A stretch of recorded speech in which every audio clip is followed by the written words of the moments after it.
Hello and welcome to Monday Motivation, PowerPoints for Successful Christian Living. This is the February 7th edition. We're going to talk this week about Black History Month. Most of you are aware that February is Black History Month, and I wanted to talk about that topic. You'll see why in a moment. Let's a couple of housekeeping items to start off with. If you're watching us on Facebook or YouTube, make sure you like our page, subscribe to our YouTube channel, and share this video. If you find the Monday Motivations interesting, if you find them helpful, go ahead and share it with your friends. If you're watching it on our website, monday-motivation.ca, you'll see it there. Make sure you subscribe to our mailing list. That way you'll get it. Social media is sometimes hit and miss. There's just so much information there. But if you subscribe to our mailing list at monday-motivation.ca, you'll get it in your inbox every week along with the notes. The website, monday-motivation.ca, does have additional notes that you don't see in the write-up on our social media posts. So check it out. Make sure you go there. There's also a feedback form. If you have questions, if you have comments, we'd love to hear from you via our feedback form. Second housekeeping item. My course that I developed called Communicate with Confidence is being offered again through History Makers Academy. And I'm not going to go, I'll talk more about it at the end, but if you struggle with communicating in a group setting or public speaking, this is a 2.5-day intensive training with a number of workshops, all on a hands-on, where you'll get some experience. And it's to build your confidence in communicating in group settings and in public. The link is communicatewithconfidence.link. I'll add it in the comments. Check it out if that's an area or if you know somebody who could benefit from that type of training. It's coming up February 18th to 20th. So it's a Friday night, all day Saturday, and Sunday afternoon. Great program. Check it out if that's something you or a friend or a coworker could benefit from. We'd love to see you there. The registration is there. The cost is not that expensive. It's a great program. Check it out. Communicatewithconfidence.link. That's the housekeeping out of the way. Our Monday motivation for this week, Black History Month. I did a bit of research on it.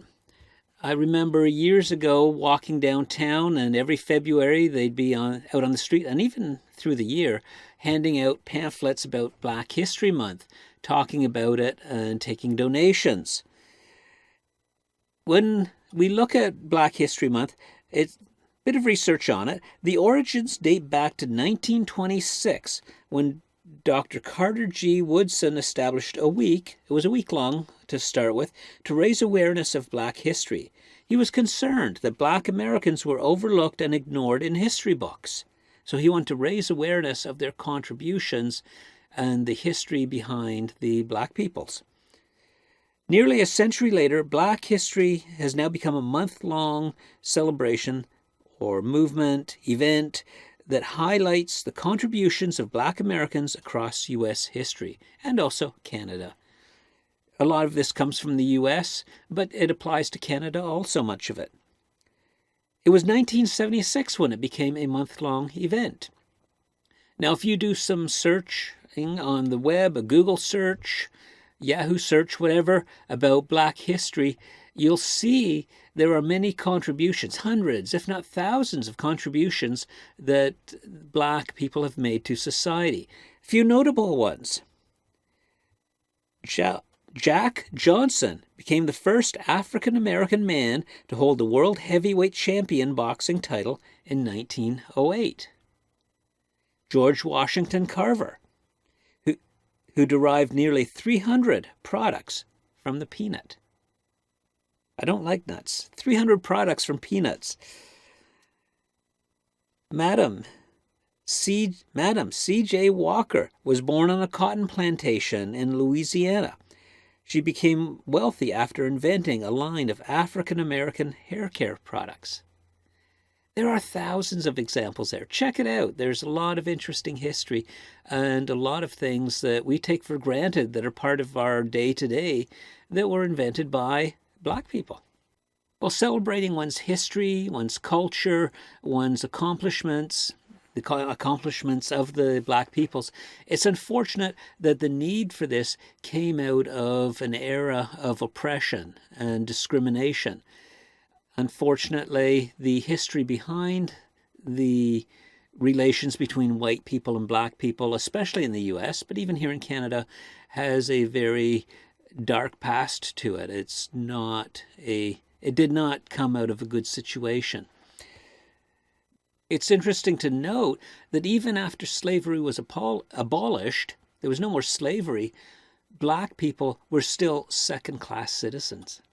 They had equal rights under the law, but it was not in practice. There was segregation. They couldn't ride at the front of the bus. They couldn't share the same swimming pool. They couldn't, some restaurants, a lot of hotels, washrooms would not be shared between whites and blacks. And this went on well into the 50s, even the 60s. But it took a movement. It took people standing up, saying enough is enough. We have equal rights under the law. We're going to take what is rightfully granted to all people, and we're going to say we want that to apply to us too. The era of discrimination has to come to an end. But that came with a huge cost. It came with standing up for what you believe, standing up for what is right, standing up for what was guaranteed under the law, but was not being given. This week, I took the time to read the text of Martin Luther King Jr.'s speech, the one titled, "I Have a Dream." Most of you have probably heard snippets of it. I wanted to take the time, Black History Month, thought might as well, to read the entire speech to see. And the tone of it, there is an anger in there.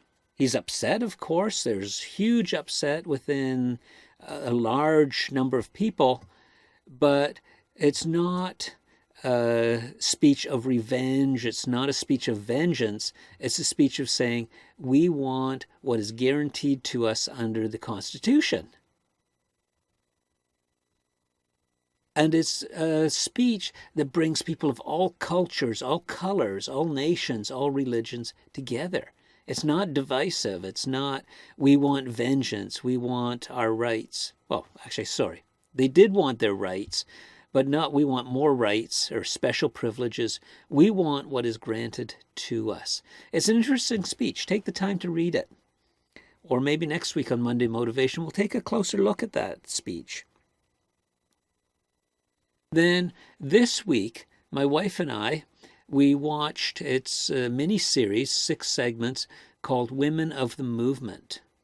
Now, you can't watch this and not be touched. If it doesn't touch you, if it doesn't invoke some emotion and some compassion, you need to check your heart, check your head. Because this is based on the true story of Emmett Till, a 14-year-old young man, in Mississippi. He had the audacity to speak to a white woman. And for that, he was brutally kidnapped, tortured, and murdered by 2 white men. A sad part of U.S. history. And there's a story around that and the story of what his mother went through, which was actually probably the beginning of much of the civil rights movement within the U.S. In watching the movie, it was interesting to note a number of things. First of all, segregation and discriminatory practices were actually approved and endorsed by the government. The government can't always be trusted to do what's right and fair. They tried to get a fair trial, but the odds were totally stacked against them. It wasn't about fairness. It was about expediency. 3, the media is not always interested in fact. And this was back in the 50s. Back then, they only wanted the facts that suited their narrative. But they're not interested in painting a fair picture. They're not interested in facts. They're interested in a story that sells papers. 4th thing I noticed from it, the majority had convinced themselves that by exercising discrimination, they were doing the right thing. Good people. The white people, good people. But they thought by exercising discrimination, they were protecting a way of life. They were protecting their rights by discriminating against others. And 5, it's easy for a perpetrator to justify their position by convincing themselves that the victim is less than human. How often have we seen that? Where you want to victimize a group of people, make them out to be stupid, make them out to be less than human. And that's exactly what happened here. They were not treated as if they were human. Plain and simple. That's a few things I picked up from the movie. And if we look at history, it's consistent. Also interesting to note is that these same characteristics are common to many of the times where atrocities have been committed against a group of people. Look at the Nazi crimes against the Jews and any group that they deemed inappropriate and unacceptable.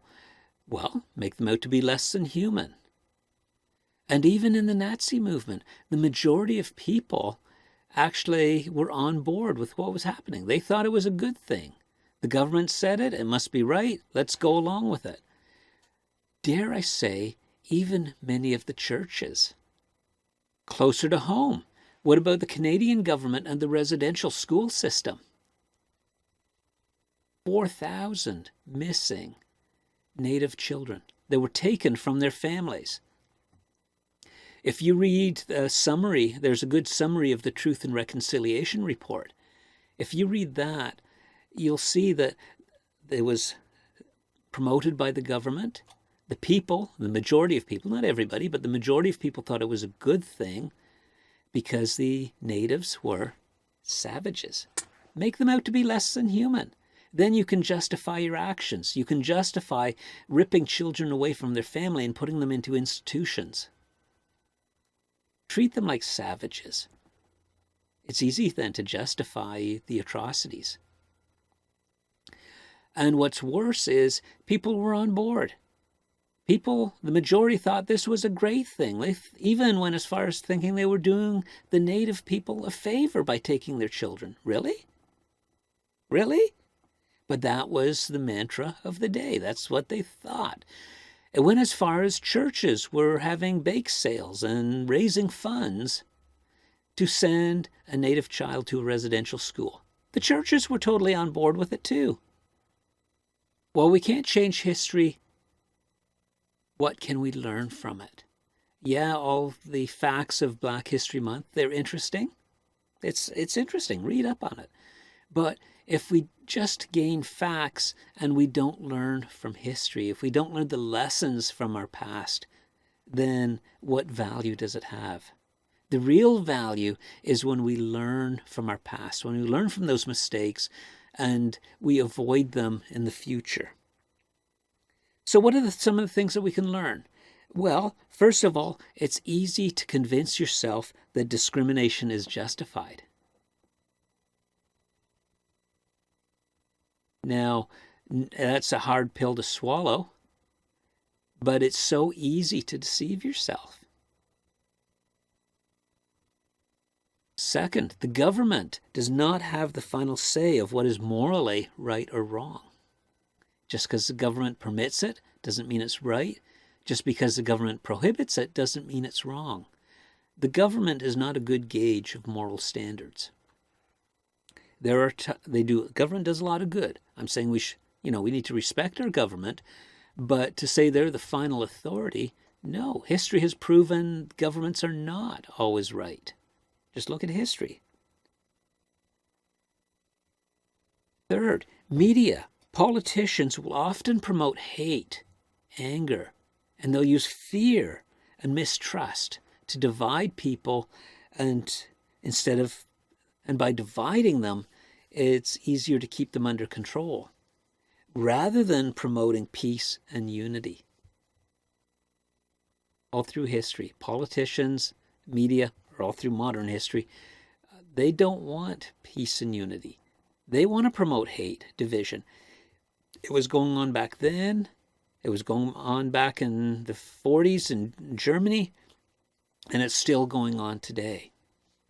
Don't believe me? Look at the past U.S. election. Look at the anger and the hate and distrust.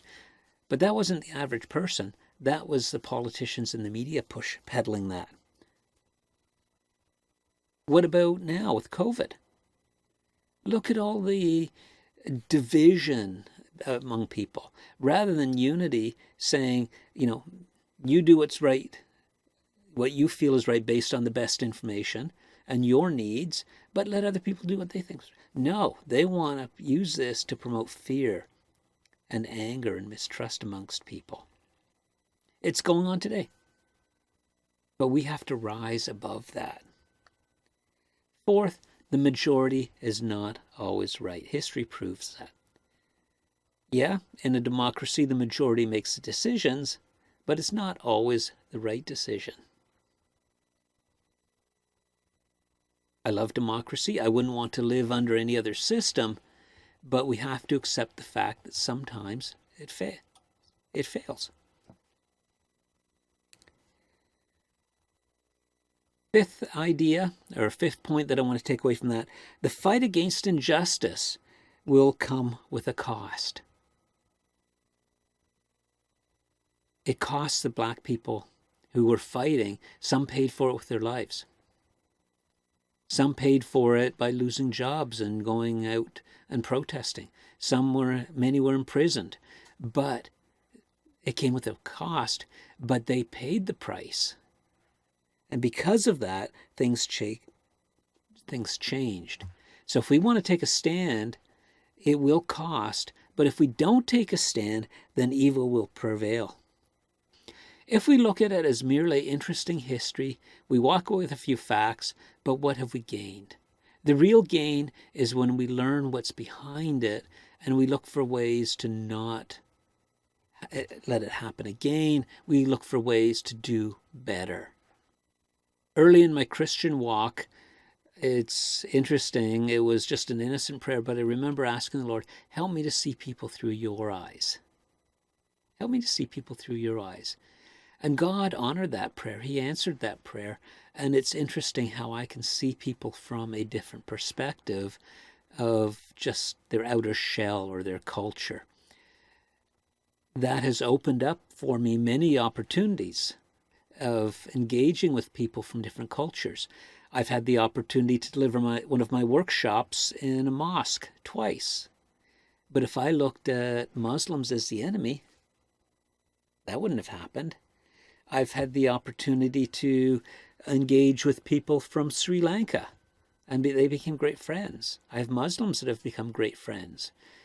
And people of different sexual orientations, they're good friends.